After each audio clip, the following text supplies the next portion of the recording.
Assalamualaikum warahmatullahi wabarakatuh. Kami dari kelompok 11 kelas Ekonomi Politik Internasional A yang beranggotakan Afisa Anani, Ali Valentino, Sabrina Berliana, dan Syabrina Isnaini akan menjelaskan tentang Freeport dan neostrukturalisme. Pada kesempatan kali ini, kami akan mencoba menjelaskan tentang hubungan Freeport sebagai perusahaan asing atau Amerika Serikat di Indonesia dengan neostrukturalisme. Dengan penjelasan pertama mengenai sejarah Freeport, lalu dilanjutkan definisi neostrukturalisme, dan yang terakhir dependensi dan world system theory. The History of Freeport. Awal berdirinya PT Freeport Indonesia ini tergolong cukup unik. Semua bermula dari ekspedisi perusahaan swasta Belanda pada tahun 1904 sampai 1905 ke Papua, yang tujuan utamanya adalah mengunjungi Gunung Salju. Hal ini tertulis pertama kali di catatan seorang kapten bernama Johan Cartens. Walaupun catatan tersebut pada awalnya menjadi bahan ejekan temannya dan mengatakan bahwa Cartens hanya berimajinasi, Gunung X yang disebutkan dalam buku harian itu menjadi cikal bakal perhatian lebih pemerintah Belanda terhadap wilayah Papua. Beberapa ekspedisi lain pun dilakukan hingga tahun 1936. 3 pemuda dari Belanda yaitu Colin, Wissel, dan Dozy menemukan cadangan Erzberg atau lebih dikenal dengan Gunung Bici. Data tersebut pun dibawa ke Belanda dan di tahun 1967, pemimpin tertinggi Freeport, Langbord Williams, bertemu dengan Julius Tahitja dan Jenderal Ibnu Sutowo untuk mendapat izin pemerintah untuk melanjutkan proyek Erzberg. Hal ini juga dikenal sebagai kontrak karya pertama atau KK1 yang ditandatangani untuk jangka waktu 30 tahun setelah beroperasi. Sejak saat itu, proyek ini berlanjut dengan ditandai kemajuan lainnya seperti penemuan cadangan Grasberg di tahun 1988 dan penandatanganan KK2 dengan jangka waktu yang sama. Hingga akhirnya, pemerintah bergerak untuk mengambil apa yang seharusnya menjadi milik Indonesia, yaitu terkait dengan saham Freeport yang telah bertahun-tahun lamanya dikuasai oleh ibu perusahaan PT Freeport Indonesia itu tersendiri.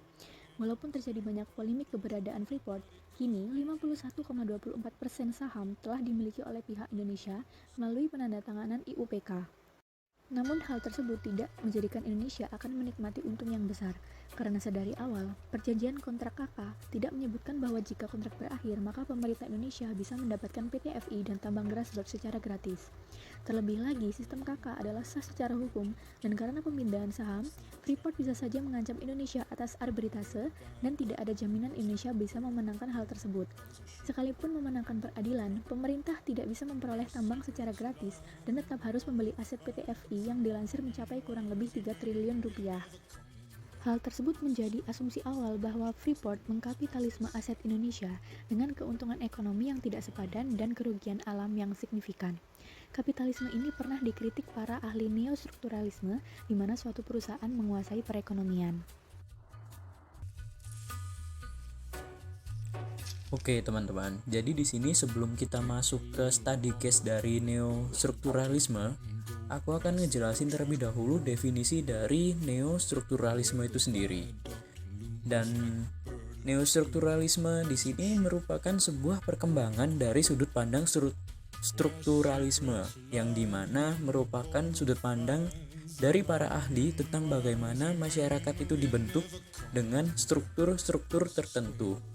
Dan dalam neostrukturalisme, di sini lebih ke arah sebuah kritik dalam sistem kapitalis dalam lingkup internasional. Kemudian, ide-ide dari neostrukturalisme sendiri berakar pada Marxisme dan memiliki fokus pada bagaimana struktur ekonomi masyarakat yang dominan mempengaruhi kepentingan dan hubungan kelas. Oke teman-teman, kali ini aku akan jelasin tentang poin-poin dari strukturalisme. Yang pertama ini ada market classes, civil society, yang dimana di dalam sebuah market atau dalam sebuah pasar itu tentunya akan ada kelas-kelas masyarakat yang berbeda. Nah, kemudian yang kedua, ini ada posisi kelas seseorang menentukan tujuan politik pihak tersebut. Seperti contohnya dari kelas kaum pemilik modal itu akan memiliki kepentingan politik atau tujuan politik yang berbeda dengan kaum pekerja seperti itu. Kemudian yang ketiga, di sini ada General Law of Capitalist Accumulation atau yang biasa kita sebut sebagai Law of Capitalist.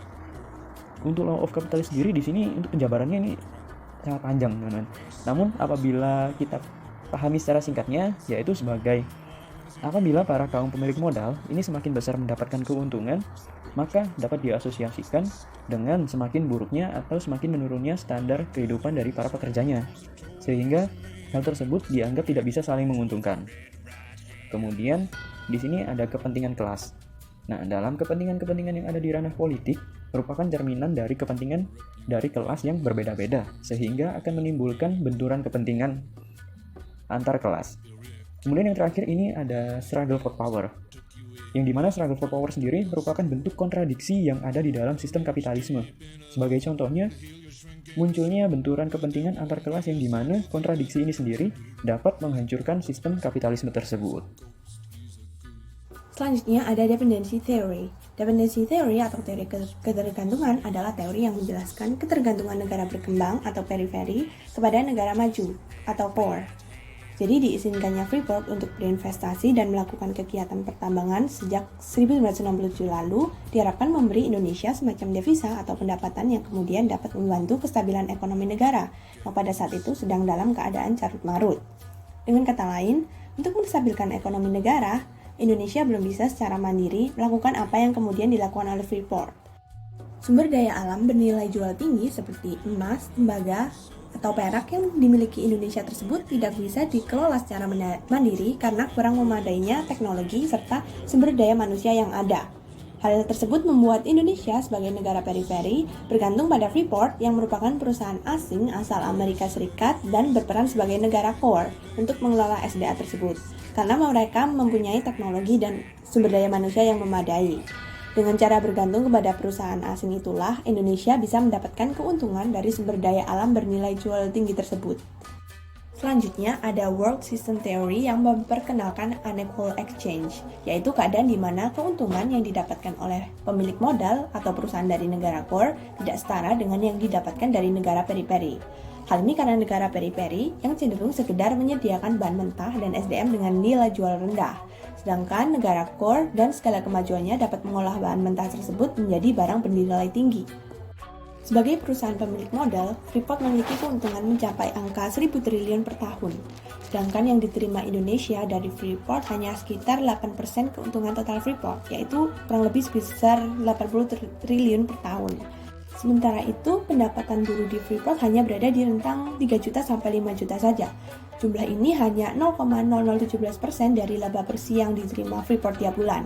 Hal ini sesuai dengan World System Theory yang menjelaskan bahwa terdapat sistem ekonomi dunia di mana beberapa negara diuntungkan, sementara yang lain dieksploitasi. Freeport sebagai perusahaan asing asal Amerika Serikat merupakan pihak yang diuntungkan dengan mengeksploitasi sumber daya alam yang dimiliki negara berkembang atau Indonesia, sementara Indonesia merupakan pihak yang dieksploitasi.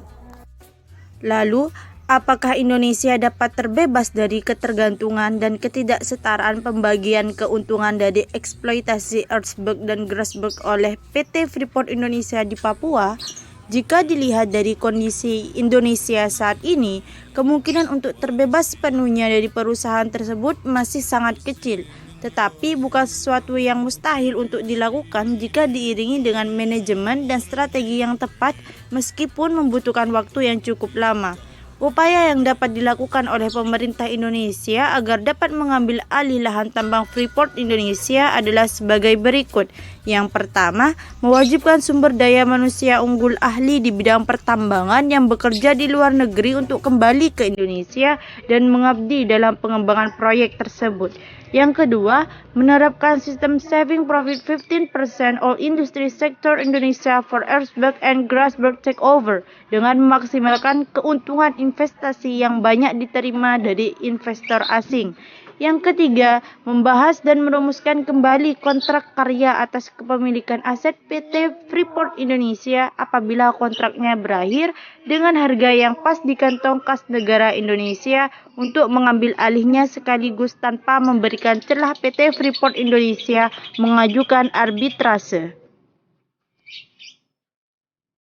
Maka dari itu, dapat ditarik kesimpulan bahwa PT Freeport Indonesia merupakan salah satu bentuk kapitalisme di Indonesia yang masih berlangsung hingga saat ini, dan neostrukturalisme merupakan perspektif yang tepat dalam menganalisis fenomena sosial yang berkaitan dengan multinational company.